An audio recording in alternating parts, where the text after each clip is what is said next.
तो मतलब आप कह रहे हैं कि इनके पास विल नहीं था, हैं? इनके पास विल नहीं था करने का। विल नहीं, it's what I call in Bihar it's power of inertia. काम नहीं करना है, काम नहीं करना है यार। चोरी जितना आया उसी में चोरी कर लो, ज्यादा चोरी करने के लिए भी काम नहीं करना है। और ये कोई बिहार की स्थिति ऐसी बात नहीं है। दुनिया भर के जितने डेवलपमेंटल इकोनॉमिक के मॉडल आप देखेंगे, कई राज्य जब इस तरह की गरीबी के कुचक्र में फंस जाते हैं तो लोग जो है उसी में लूटपाट कर रहा है, उसको बढ़ाने का, केक को बड़ा करने का प्रयास ही नहीं है। ऐसा नहीं कि महाराष्ट्र में, तमिलनाडु में, कर्नाटक में करप्शन नहीं है। शायद in terms of magnitude the corruption is more in Karnataka, Maharashtra, Tamil Nadu than Bihar, लेकिन as proportion of the total budget Bihar में करप्शन ज्यादा है। क्यों? क्योंकि तमिलनाडु में बजट है 7 लाख करोड़, बिहार में बजट है 3 लाख करोड़। अब यहां 3 लाख को इसको बढ़ाना नहीं है, इसको जो है इसी में से लूटना है। बट प्रशांत जी, इसीलिए मर रहे हैं हम लोग। प्रशांत जी, एक बात जो आपने कही ना कि सेंटर को हम यहां से व्यवस्था कर लेंगे, बट सर इसमें से भी अगर आप देखेंगे स्टेट ओन रेवेन्यू रिसोर्सेज जो है वो 60 से 70 हजार करोड़ मेरे भाई देखिए, मेजॉरिटी एक तो आप पहले एक बात समझ लो कि जो सेंटर से पैसा स्टेट को मिलता है वो कोई सेंटर एहसान नहीं कर रहा है, टैक्स कलेक्ट हो रहा है। उसमें फिनांस कमीशन का एक रिकमेंडेशन है, फॉर्मूला होता है, उतना पैसा टैक्स में आपको राज्यों को भेजना ही भेजना है। अगर 42% पैसा फिनांस कमीशन ने बनाया हुआ है कि ये पैसा राज्यों को जाएगा, तो सरकार चाहे मोदी जी की हो या आपकी हो, वो 42% पैसा बिहार का देना है, क्योंकि वो टैक्स का कलेक्शन बिहार में हो रहा है। वो कोई एहसान नहीं कर रहा है। ये तो नेता खड़े होकर भाषण देते हैं कि हमने इतना पैसा भेजा, अपने पिताजी का पैसा थोड़ी भेजे हो भाई। जो पैसा यहां से कलेक्ट होके जाता है, बिल्कुल सही बात, उसी में से तो आप सेंट्रल जो पूल बनता है, उस पूल से आप डेवोल्यूशन का फॉर्मूला है, और वो फॉर्मूला हम लोग नहीं बनाते हैं। एग्री कर रहा हूं आपकी बात। एक मिनट रुकिए। फिनांस कमीशन जो स्टैट्यूटरी बॉडी है, केंद्र सरकार बनाती है, वो हर 5 साल पर ये फॉर्मूला तय करते हैं और ये बताते हैं कि किस राज्य को कितना पैसा मिलेगा। एक मिनट रुकिए। जीएसटी आया, पहले बिहार को बैकवर्ड रीजन ग्रांट मिलता था, अब नहीं मिलता है। वो चाहे मोदी जी की सरकार हो या किसी की सरकार हो, as proportion of total central pool there has been no increase in central grant to और सेंट्रल सपोर्ट टू बिहार।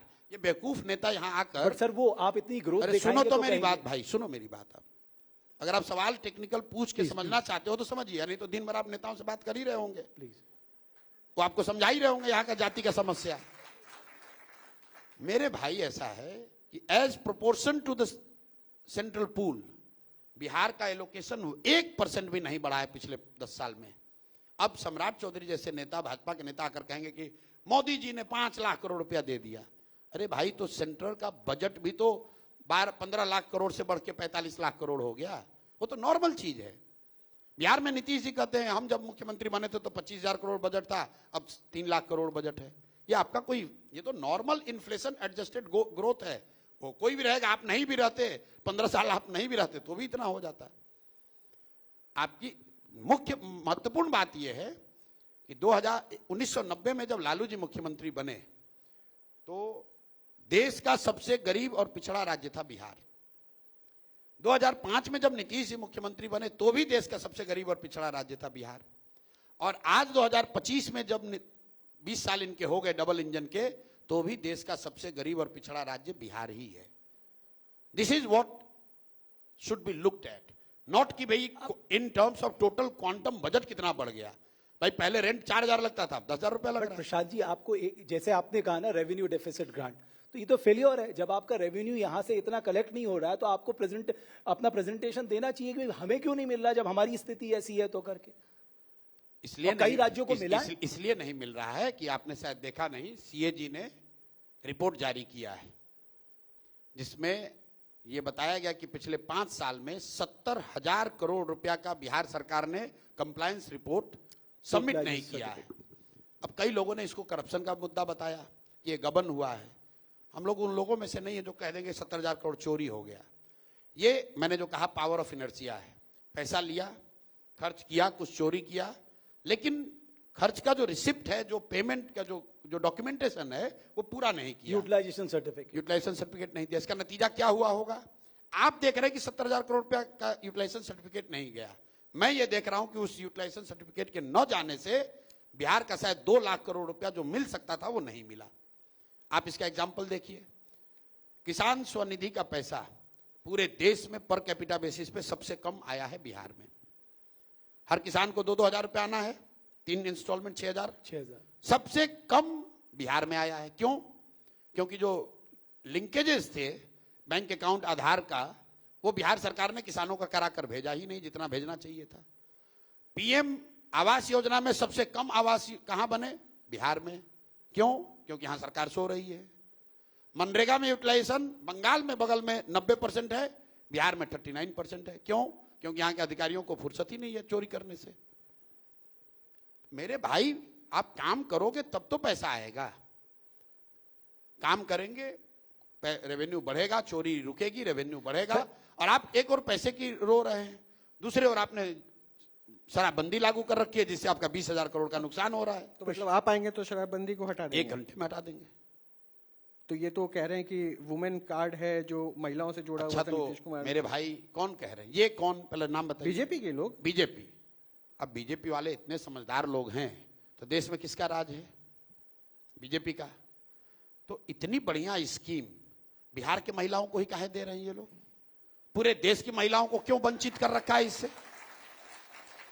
भाई देश में उनकी सरकार है, बिहार पर काहे इतना एहसान कर रहे हो? यहां बगल में यूपी में भी लागू कर दो, पूरा देश में लागू कर दो। पूरे देश की महिलाओं का सशक्तिकरण होना चाहिए ना। कि या बीजेपी कह रही है कि बिहार के महिलाओं का सशक्तिकरण होना चाहिए और पूरे देश की महिलाओं का के खिलाफ अपराध बढ़ना चाहिए। अगर शराबबंदी से महिलाओं का सशक्तिकरण हो रहा है जैसा वो दावा कर रहे हैं, तो मेरे भाई, there is a phrase called evidence based policy making. Evidence आपके पास है, पूरे देश में लागू कर दो। यूपी में लागू कर दो, मोदी जी लागू कर दे, पूरे देश में लागू कर दे। कौन रोका है? अच्छा, एक सवाल ना, आपने पूछा? आप दे दिए जवाब। क्यों नहीं पूछा? अगर बिहार के महिलाओं को इतना फायदा हो रहा है तो भाई आप यूपी के महिलाओं को क्यों महरूम कर रहे हो इस सुविधा से? तुरंत वहां भी लागू कर दो। भाई बिहार में लगा है शराबबंदी, यूपी का रेवेन्यू बढ़ रहा है, बगल के वहां ठेके वो डबल ठेके दे रहे हैं। बिहार से लगते हुए एरिया में यूपी के ठेकों के नीलामी के रेट डबल हो गए। वो पैसा कमा रहे हैं और बिहार के लोग बेवकूफ बनकर अपना पैसा जाकर वहां दे रहे हैं। और यहाँ के हम लोग को ज्ञान दे रहा है कि इससे महिला का सशक्तिकरण हो रहा है। तो इस टॉपिक पे सिर्फ मतलब महिलाओं को आप कन्विंस कर लेंगे इस बात पे? महिला कन्विंस नहीं है, ये आप कैसे जानते हैं? नहीं, हमें ज्यादा, आज यशवंत देशमुख भी थे हमारे प्रोग्राम में, उन्होंने ये बोला कि देखिए अगर आप सर्वे करा लेंगे तो ज्यादातर महिलाएं इसके खिलाफ ही होंगी। अच्छा, यशवंत देशमुख तो बहुत बड़े सेफोलॉजिस्ट हैं। मैं आपको आंकड़ा दे देता हूं, आप समझ लीजिए। नीतीश कुमार को सबसे बड़ी सफलता बिहार में कब मिली? 2010 में। 2010 में नीतीश कुमार के 115 विधायक थे, 25 एमपी थे। उस समय बिहार में सबसे ज्यादा ठेके थे शराब के। नीतीश कुमार को सबसे कम सीट कब आया? 2020 में।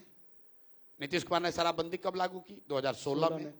तो आपके और यशवंत देशमुख के एनालिसिस से तो 16 में शराबबंदी लागू हुआ, तो नीतीश कुमार का ग्राफ और बढ़ जाना चाहिए था। तो 115 से घट के 42 कैसे हो गया? अगर सारी महिलाओं ने शराबबंदी के नाम पर नीतीश को वोट दे दिया तो उनका सीट 115 से घट के 42 कैसे हो गया? तथ्य कहीं है, परसेप्शन के आधार पर कुछ भी कहे जा रहे हैं। मेरे भाई 2005 में नीतीश कुमार को 80 सीट जो आई, 2010 में 115 सीट, 2015 में 75 सीट। उस समय तो शराबबंदी नहीं लागू थी। शराबबंदी लागू हुई है 2016 में, और 16 के बाद नीतीश कुमार ने जो चुनाव लड़ा उसमें उनको 42 सीट आया है। तो आंकड़े कुछ और हैं, परसेप्शन कुछ और है। आप डफली बजाए जा रहे हैं कि महिलाएं इन्हीं को वोट दे रही हैं। बट केवल एक ही